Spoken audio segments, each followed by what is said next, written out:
Quels sont les 6 principes pour avoir une bonne santé mentale? On verra ça sans plus tarder. Ces principes-là sont incontournables. Si tu ne les mets pas en place, tu auras forcément une mauvaise santé mentale. En les mettant en place, tu seras beaucoup moins stressé, tu vas mieux gérer tes émotions et tu pourras mettre en place d'autres conseils que je pourrais t'apprendre dans d'autres vidéos. On y va. Mais avant de continuer, je tiens à dire que mon nom est Mathis, ça fait 1 an que je m'enseigne sur la dopamine, santé mentale, stress, anxiété. J'essaie de vous aider. Allons-y pour le premier principe. Le premier principe est tout simple. En réalité, c'est simplement le fait de bien dormir. Je ne sais pas si vous avez déjà entendu ce conseil auparavant, mais dormir, ça sert à plusieurs choses. Premièrement, ça sert au fait de reposer votre corps, votre cerveau. Parce qu'entre nous, si vous passez une journée et que la nuit d'avant vous avez mal dormi, les émotions négatives viennent, le stress de la vie vient, l'anxiété, tout ça, est-ce que vous allez mieux vous en sortir si vous avez bien dormi, après une bonne nuit de sommeil, ou est-ce que vous allez mieux vous en sortir sans sommeil?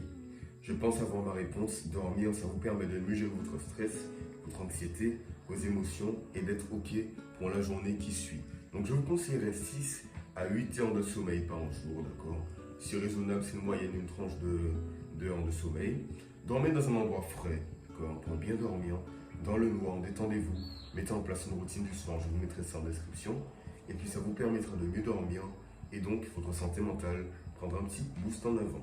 Maintenant, passons au deuxième principe, tout autant important, s'exposer à la lumière. J'ai vu ça dans un podcast, ça fait peut-être 2 ans de cela, et je suis retombé dessus, et en réalité, c'est un truc de fou. Qu'est-ce que j'entends par s'exposer à la lumière? Je veux dire par là, exposez-vous régulièrement au soleil, dès le matin et vers le coucher du soleil. Et pourquoi? Je ne vais pas beaucoup blablater à ce niveau, je vais vous donner une seule analogie. Imaginons que moi, je reste dans ma chambre toute la journée, comme ça, je fais mes bails de business, je reste dans ma chambre. Et que, comment je vais me sentir? À votre avis, est-ce que je me sentirais mieux en restant dans ma chambre, dans le noir complet, en étant comme ça, ou est-ce que je me sentirais mieux en allant dehors voir le soleil dès le matin? Je vous dis qu'en allant dehors voir le soleil, je me sentirais mieux. Alors vous aussi, faites l'expérience. Dès ce soir, du moins dès demain matin, n'allez pas dehors et regardez ce que ça vous fait. Et puis 2 jours plus tard, donc après-demain, regardez ce que ça fait d'aller au soleil. Parce que ça donne de la vitamine D, ça renforce votre système immunitaire, ça active votre horloge biologique, très intéressant pour mieux dormir, d'accord? Il y a plein d'effets positifs, ça rend plus heureux, plus de bonheur, ça vous donne plus envie de vous épanouir, de partager, ça relâche des neuromodulateurs, la dopamine, etc. Donc exposez-vous au soleil, c'est très important. Maintenant, passons au troisième principe que j'apprécie énormément. C'est simplement le fait de faire du mouvement. Qu'est-ce que j'entends par mouvement? Je vais parler du sport. En effet, les gars, les filles, papy, mamie, jeunes enfants, faites du sport. Et pourquoi c'est bénéfique pour vous? Parce que le sport, imaginons que vous êtes dans un travail que vous n'aimez pas, quand tout va mal, votre santé mentale va mal, à l'instant T, quand vous prenez le métro par exemple en sortant du travail, en faisant votre sport, sur le moment, votre dopamine, elle descend de ouf. Mais après la séance de sport, tout remonte. Parce que les neuromodulateurs, dopamine, sérotonine, etc., leur but à vous, à eux du moins, c'est de vous donner du bonheur. Et après une séance de sport, il y a énormément de ces substances qui sont relâchées. Donc, faites du sport, vous vous sentirez bien, fier de vos muscles, de votre physique, de comment vous êtes, à quoi vous ressemblez. Vous serez toujours fier de cela. Et ça ne coûte rien du tout. Faites de la musculation, de la lutte, de la boxe, n'importe ce que c'est. J'ai essayé beaucoup de choses, mais vous, faites ce qui vous plaît et dépensez-vous tant que vous pouvez. Bien sûr, ne vous blessez pas, prenez des jours de repos, demandez à votre médecin. Vous connaissez tout ça. Maintenant, passons au quatrième principe. Ce principe, beaucoup débattu, mais en réalité, il est tout simple. Ayez une bonne nutrition. Je ne vais pas vous partager des conseils, la nutrition parfaite pour une bonne santé mentale. Non, je vais vous dire en quoi ça affecte votre santé mentale, la nutrition. Et deuxièmement, qu'est-ce que vous pouvez manger pour vous sentir mieux. Alors en quoi ça affecte votre santé mentale? Votre cerveau a besoin de macronutriments nécessaires à son bon fonctionnement.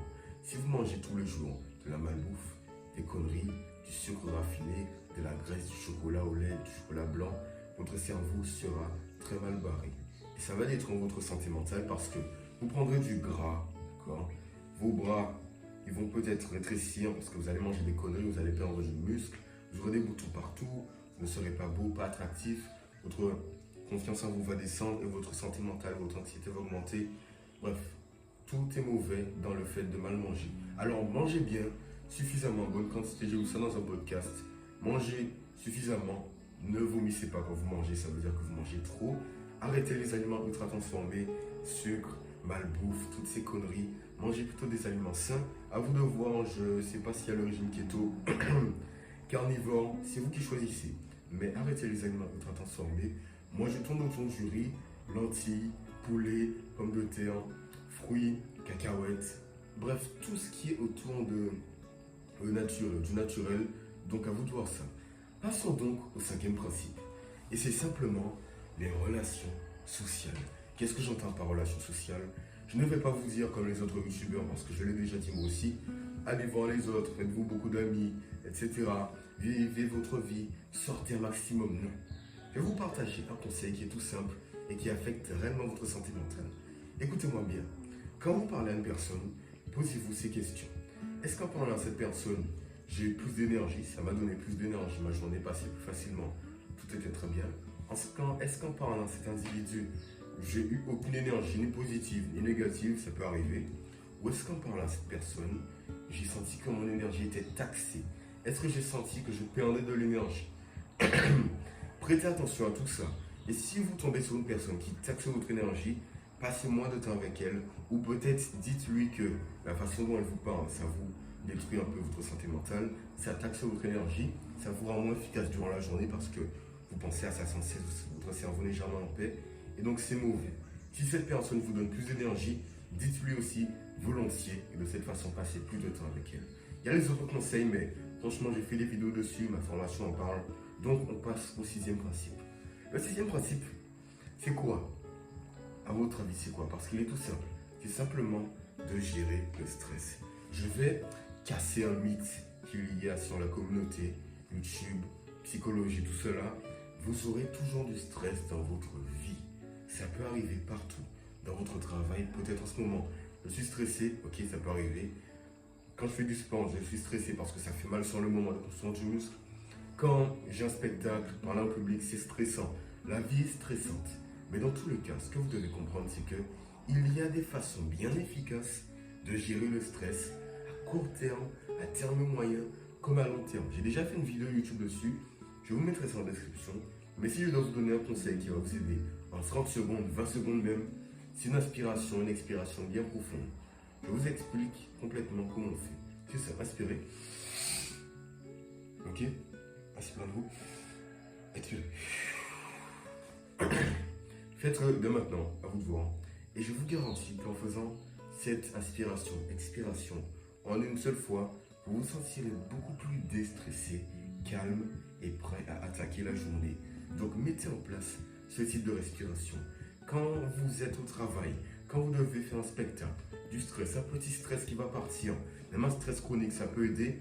Mais bien sûr, j'ai ma vidéo en bas. Si ça vous a plu, merci à vous. Si vous en voulez plus, j'ai fait une formation composée de plus de 27 illustrations, une quinzaine de vidéos sur la santé mentale et l'addiction pour vous permettre d'avoir une bonne santé mentale, vous libérer de vos addictions.